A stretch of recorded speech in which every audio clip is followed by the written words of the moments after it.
nervous than normal. My level of nervousness is usually here, and now it's like through the roof. And the reason being that this topic I'm going to talk about today actually has a lot to do with everything that I'll speak. Yeah, we're going to talk about the second value that we have here at Petra City Church. Last week, for those who weren't here, Jake, we talked about biblical teachings and the vision and mission of the church. And so today we're going to move on to speak about relevant communication. Okay, so the way I approach things I don't understand, I usually break them down and then try to see what individual components of the phrase mean, and I try to bring them all together and see if I can make sense of it. Right? Jake is sitting up front, and so every time I'm nervous, I'm going to call your name a couple times. So, hold on. You're into it? Okay. Okay. Communication. Yeah, let's start with that. Communication, dictionary, explains it as the imparting or exchange of, please next slide. The imparting, yes. So in the imparting or exchange of information by speaking, writing, or using some other medium. So from this definition, there's a couple of things that we can get from it. So one is the features around communication, right? And I came up with this little diagram to kind of like simplify my thought process. That's what I do when I'm trying to understand things better. So there's like party A and party B, and some information is being transferred from party A to party B through a certain medium in the middle. And then there are lines that go back and forth, meaning that this information goes from A to B, but also from B to A. I had originally written saying or speaking, and then on the other party B, I had written listening or hearing. But then, as I was meditating on it and thinking about it more, I realized, okay, if it's also coming back, you can't just be the speaker. Okay? So it's kind of dynamic. You're speaking, and then you're listening, and then the other person is also speaking, but they're also listening or receiving and sending. Kind of like there's a transaction of sorts. There's a transfer of this communication. It's a two-way thing. Another thing that comes up from the definition is that yes, there is speaking and writing, and it says or any other medium. So there's different ways to actually communicate. Yeah, usually we're used to communicate with him, like say something to him, right? But also there are other means of communication, and in these forms of communication, I've grouped them into two because, well, we'll kind of say speaking and then everything else. So there's verbal communication, so this is like what you say matters. But also there is non-verbal communication, which means it's more than what you say, right? So Jake, when I go, ask me a question. How are you doing? I'm good. I'm really, really good. I'm super good. You know? What I'm saying is one thing, but what I'm communicating with these other forms of communication is totally different, right? What did you get from that? Am I good or bad? You're bad. There you go. So there is verbal communication and non-verbal communication. With non-verbal communication, it gets tricky because it's everything that it's things that sometimes we can't even control. They're so instinctive. They just come naturally. So not so long ago, we were talking about the sermon series Too Young, and our anchor verse at that time was from 1 Timothy 4:12. And we're talking about how we need to set examples in everything that we do, right? Including, it says, don't let anyone think less of you because you are young. Be an example to all believers in what you say, in the way you live, in your love, in your faith, in your purity, etc., etc. So the non-verbal communication is really everything else that goes after what you say, right? So it's everything that we do. It's how we're dressed. It's how we conduct ourselves around people. It's how we laugh or not laugh at a joke. But everything there is communicating certain things. It's information that we're passing on to the party that's receiving. And so there is the verbal part, but also there's the non-verbal. So on that little image that I showed about the features of communication, we had party A and party B. And the thing is, there's always going to be representation. So, like, I remember when I was going off to college, my dad, he was a military man, so he's not a man of many words. But he said something to me. He said, okay, Paul, you're going off to college. This is what I want you to know. When you go over there, you're not just Paul. You're a number of things. Okay? You're a Seni, so you're going over there. Everybody who looks at you, they're going to say, oh, this is the Seni, and this is how the Senis act, eh? But you're also a Tanzanian, so you're going to be an example of every Tanzanian. It's like a big, but you're also African. So you're also an example of African. Oh, you conduct yourself this way. This must be how the whole Africa kind of conducts themselves, eh? Have you ever met someone, especially when you're traveling like to a different place, and they see you and they think you know everyone who comes from where you come from? Yeah? Yeah, like Jake, you must know like LeBron. Jake, you know the guy, right? Like you don't know, okay. But we're always representing something, right? Another thing is saying we're representing is I'll be representing the church, and that was a scary one because I didn't want anything I do reflect on the church, and by the church I don't mean the building that I used to go to. I mean the body of Christ. So there are some questions that I put up. And the first one is, what or who are we representing in our communication, right? Because we're party A and party B. And so we're not just standing there as Paul, as Julius, as Jake. We're standing there representing a whole body of believers. We're standing there representing a whole nation, a whole community, yeah? And last week, when we talked about our mission statement and our vision statement, community was really at the center of it, that we're really serving the community. And another thing is, after understanding who we're representing, what information are we getting across, are we putting across as we communicate with people through these different mediums? Does that make sense? Yeah? So these are questions to ponder about. And the other feature in the communication diagram that I mentioned was the medium. Yeah? So there is what you say, how you say it, etc. But there's also what medium are you using to communicate. Yeah? So a good example that Julius had given me when I was talking to him about this was like, there's always like a device of sorts that you want to have before you receive information, eh? If you don't have a smartphone, for instance, and I send you a message on WhatsApp, right? It's like, yeah, I'm communicating, but it's really not reaching the particular audience, right? Or maybe you're like, oh, I'm on Messenger, and this guy sends me a message on like Signal or whatever other messenger that's out there. So the medium is important. And the reason the medium is important is because when you fully understand the basis of communication, it tells you what medium is correct for the job. Eh? It's like what tool is relevant or what tool will be useful to accomplish this particular task. So knowing whom you're talking to lets us understand what medium to use.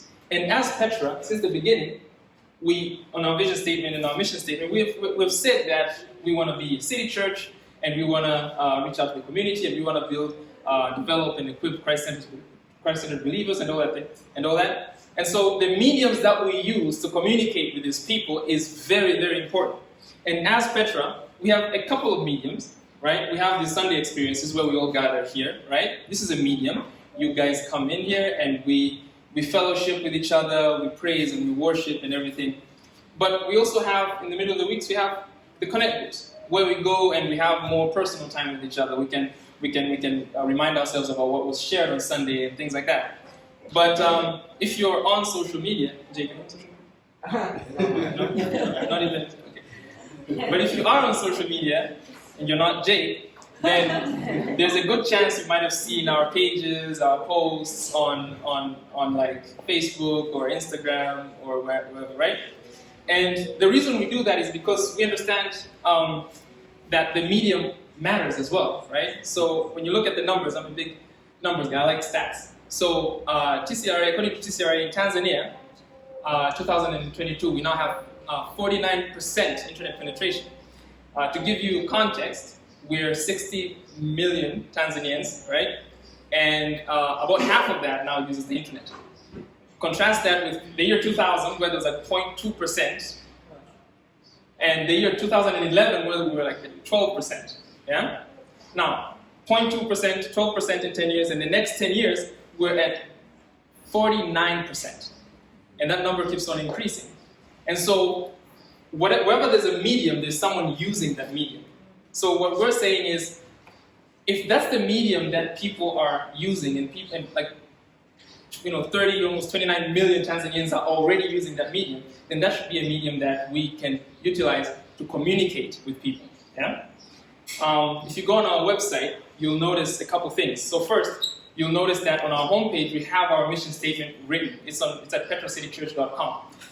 And we try and make sure that the website is relevant to whoever will visit it, right? So we have a bunch of, I like the title, technical lead, because it makes me feel But yeah, so we have like SEO set up where we're like, when you search like Petra, on Google, we like come up on like there's the first churches in ones like pop up there. Why? Because that's how people search for things these days, eh? So we when we're designing the website, even we try to make sure that it's communicating the right information. So it's communicating what we're about, what the mission statement that we're on, right?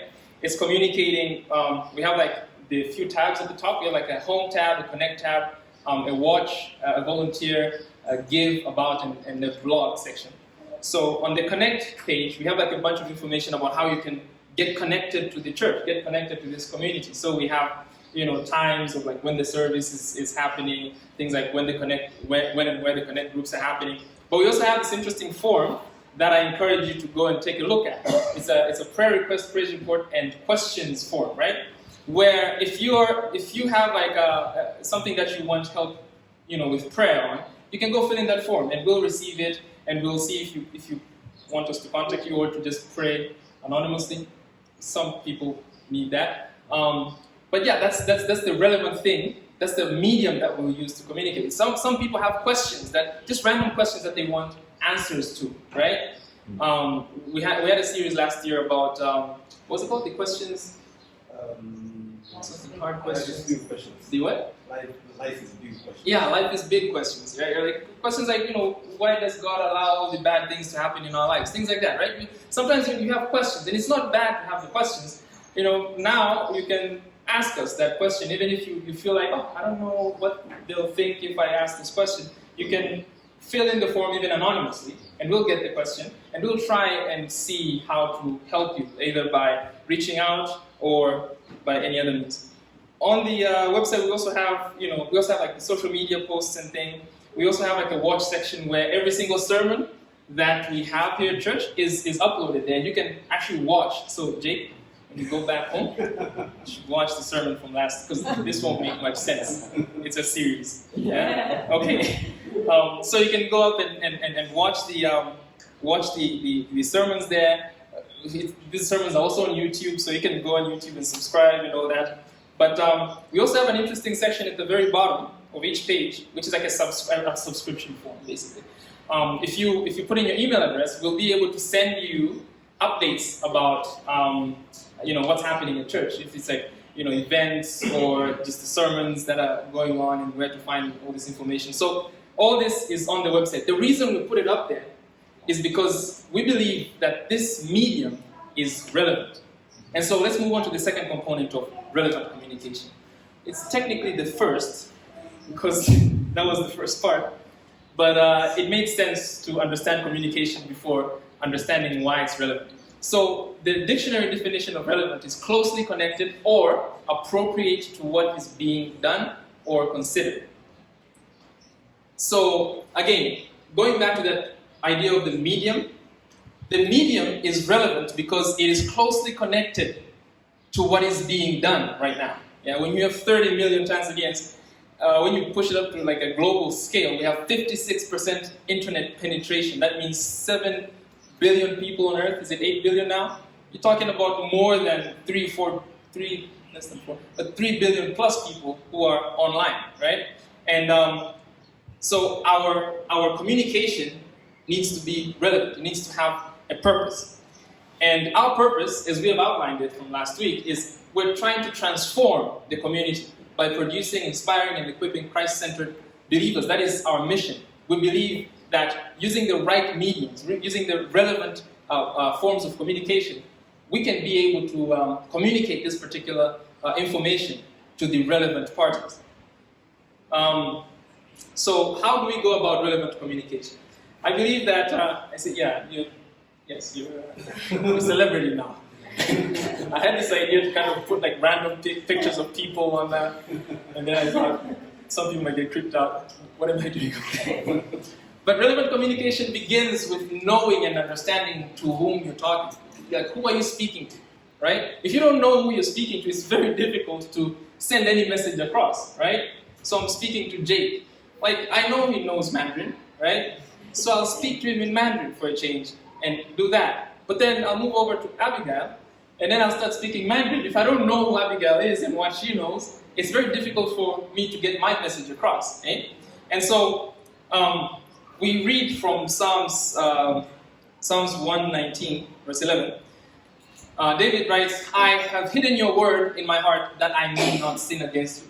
So this particular form of communication is not just for humans. It's like the psalmist knows that for him to communicate with God effectively, he has to know who God is. And what does he do? He hides his word in his heart so that he may not sin against God. Yeah? In the same manner, the reason God can communicate with us so efficiently is because he knows everything about us.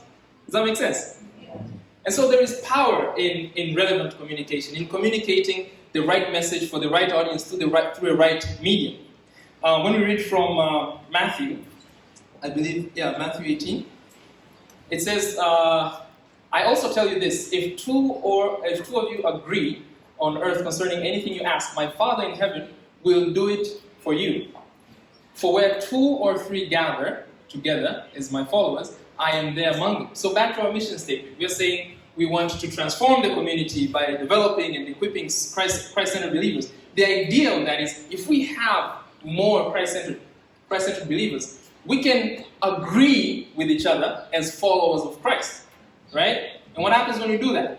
He is among us, right? It's literally, with relevant communication, you're literally inviting Christ to be among you, to be one of us, to be with us all the time, yeah?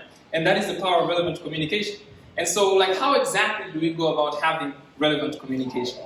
We read from James. This is there's a longer verse of it that Jesus says in Matthew, but I'll take the James version. So James 5:12, it says, but most of all, my brothers and sisters, never take an oath by heaven or earth or anything else. Just say a simple yes or no, so that you will not sin and be condemned. Yeah. And from this phrase, from this verse, there's some interesting things that I believe are relevant in like how to go about having relevant communication. And there's a few more, but these 4 I believe are pretty interesting to look at.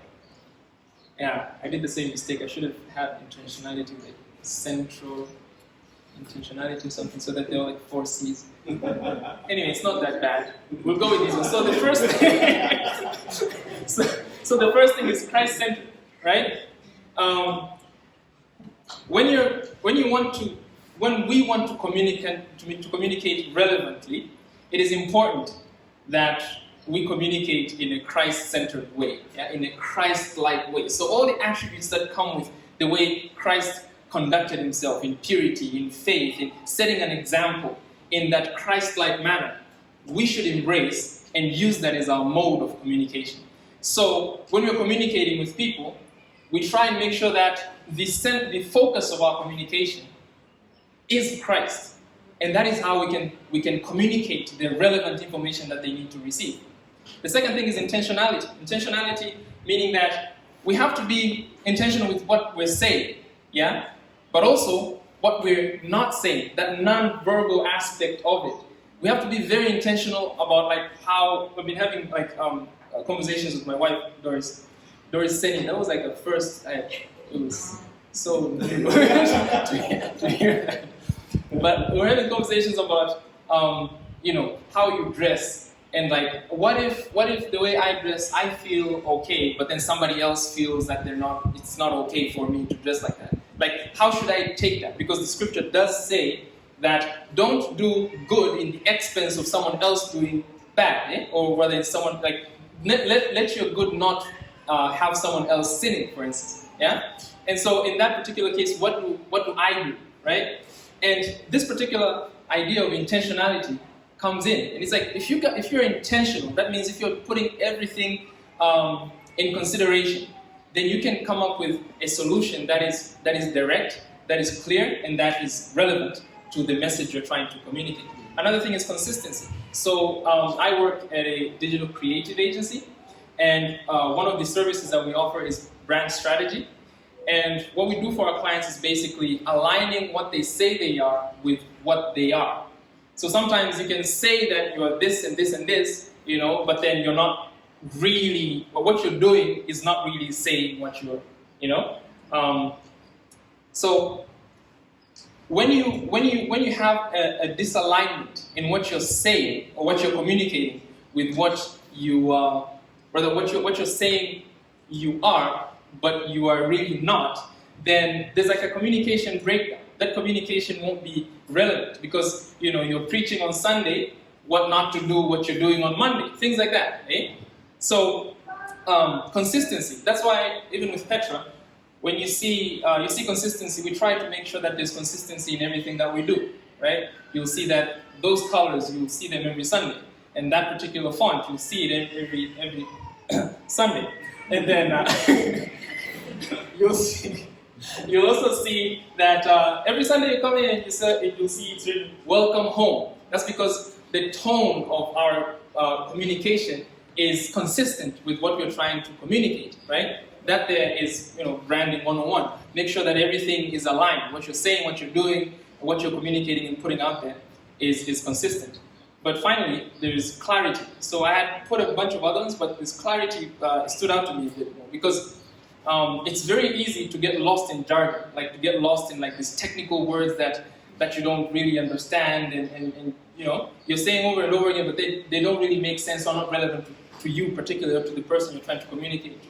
And so we have made it a point here at Petra to make sure that everything that we say is clear. Yeah, that's why there's a clear line of communication. You know that you can look for Julius or myself or Doris or Laura or Holly for A, B, and C.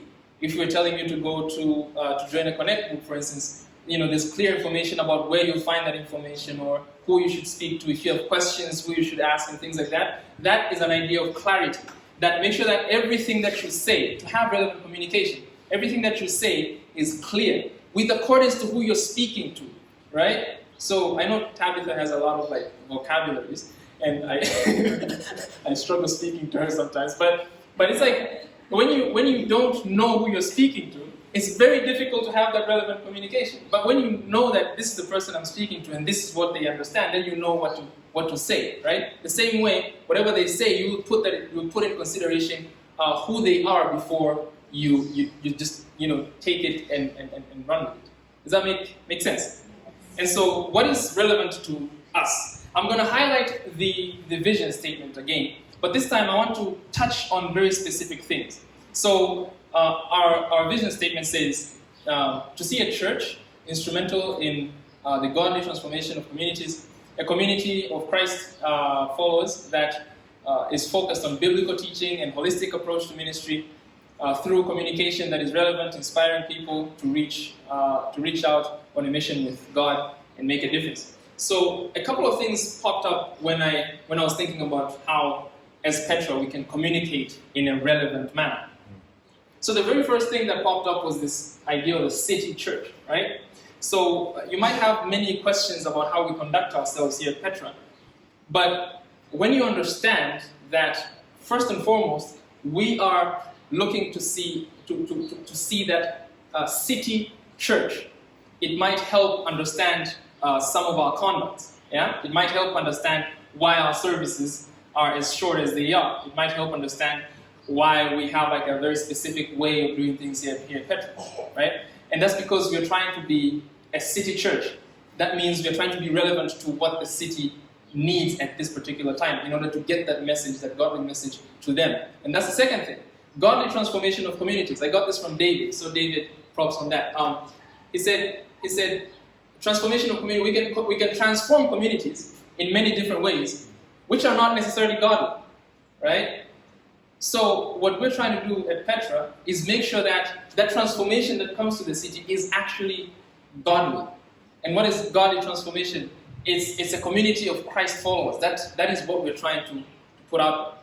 And then the other thing, so biblical teaching, those are our tools basically. Biblical teaching, a holistic approach to ministry. You don't just look at a person and worry about, oh, they came to church on Sunday and we had this number of people on Sunday. That's nice. It's like, no, when they go back, who are they? Yeah? How do they conduct themselves? What help do they need? Do they need assistance in anything that they're doing? Right? How are they doing at work? Are they struggling with anything? A holistic approach, right? Your physical, your mental, your social, your emotional, your whole being. We care about that, okay? And then finally, through relevant communication, inspiring people to reach out on a specific one, a mission with God and make a difference. That is what, to us, that is why relevant communication matters to us. Can we have the worship? So, just to recap a few things. One is, here at Petra, while we're trying to communicate, to put out this message, this message, this mission that God has us on, we understand that there's features of the communication, right? There are mediums that we have to take a look at. There's parties A and B that we have to pay attention to.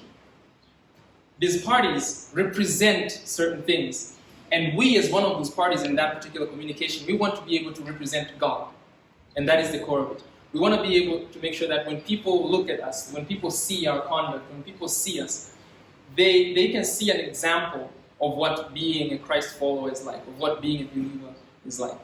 Let us stand and pray.